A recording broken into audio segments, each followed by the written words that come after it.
Are we, the people of Earth, on the verge of technological destruction? Has our use and testing of nuclear weapons already triggered an interdimensional countdown that is now moving us as a planet towards some kind of interstellar intervention? Even though there's clearly no evidence, I want to emphasize this, that these extraterrestrial civilizations are hostile towards us, I think they're very worried about our hostility. I always turn this on its head, because most of these sort of documentaries are always like alien invasion and all this stuff. No. The issue is that, you know, if they were hostile, we would know it by now. It's clear to me that what's going on is that they're very concerned that at the time that humanity reached the ability to go into space, early space exploration, 50s, we also had already developed weapons of mass destruction and thermonuclear and hydrogen bombs and stuff. And that the coincidence of that, the coming together of those two things, put a big red flag over Earth. And so if you look at the databases from the 50s, 60s, 70s on forward, not only in the United States, but in Great Britain, in the Soviet Union, in China, that wherever we had space, aerospace, and nuclear facilities, there were a lot of these so-called UFOs being seen. These groups that are interested in us, at least seem to show some benevolence, I think would probably step in and keep us from blowing the hell out of ourselves, if push come to shove. The onset of the whole UFO phenomena beginning about 1946, 47, and that I don't think it's coincidence that that coincided with our development of nuclear weapons. And I think that out in the universe, they were horrified. They said, oh my God, the kids have found the matches. Well, they don't want us to destroy ourselves, and they don't want us to destroy this planet, and yet they're prohibited from directly intervening in our affairs and in our evolution. So I think that we've got crop circles and animal mutilations and abductions and sightings and increasing sightings and all like that, so that it's not directly impacting on us, and yet over this conditioning period we are coming to understand that we're not the only ones in the universe. And I think they're trying to kind of boost us up the evolutionary ladder so that we can grow to be full-class members of the intergalactic community instead of destroying ourselves through our petty bickering wars and nuclear holocaust. Like the dawning of a new day, the internet is quickly sweeping away the darkness. The truth will not be stopped.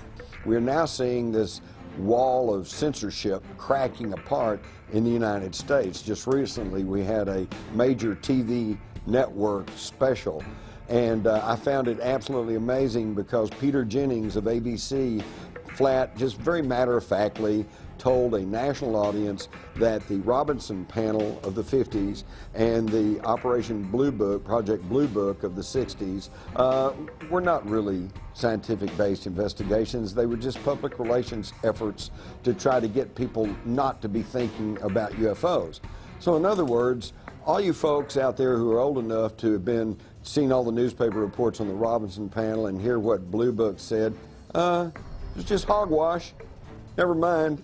The non-human intelligence presence has been here for a long time, that Colonel Philip Corso said there are 57 different races, and that some accords were made to talk about their presence, whether it be Hollywood, movies, or whatever, including the ABC special, that if it isn't done soon, they will probably do it.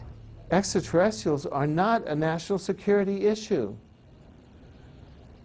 They're an educational and social issue for our society, and they may be a spiritual issue. When I retired from the military, I went to work for the Federal Emergency Management Agency, and I worked with them for 14 years. So I've got 42 years of government service behind me, and throughout all those years I had the very highest security classification you could have, top secret. When I was in NATO in 1963 through 1967, I had cosmic top secret, which was and still is the highest level of security in NATO. That's how I got involved in this crazy UFO field. Through the 50s and 60s and 70s, we referred to aliens as extraterrestrials.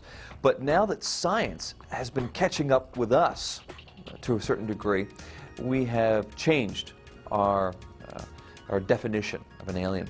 It's probably more accurate to call them extra-dimensional beings, because that would explain their ability to traverse vast distances. They operate in more dimensions. I mean, even the current theoretical model of the universe is upwards of 30 dimensions. So we're living in a multidimensional universe, and so it's not uncommon to theorize that we're going to encounter beings that operate in more dimensions than we do. And that would explain a lot of the phenomenon related to UFOs, how they're able to appear and disappear, move very fast, do all the things that the ETs go, walk through walls, have remarkable psychic abilities and sort of communicate telepathically. It would really go a long way to explaining the phenomenon surrounding it. What looks like magic to us can really be explained through extra dimensionality. Are any of us really prepared for the kind of paradigm shift that would come with not just disclosure, but with contact and communication with intelligences from other worlds? Is it possible that as a species we have reached the point that our minds actually filter and generate acceptable constructs which all too often become our day-to-day realities? There is so little of your reality that is really based on truth that it's just stunning.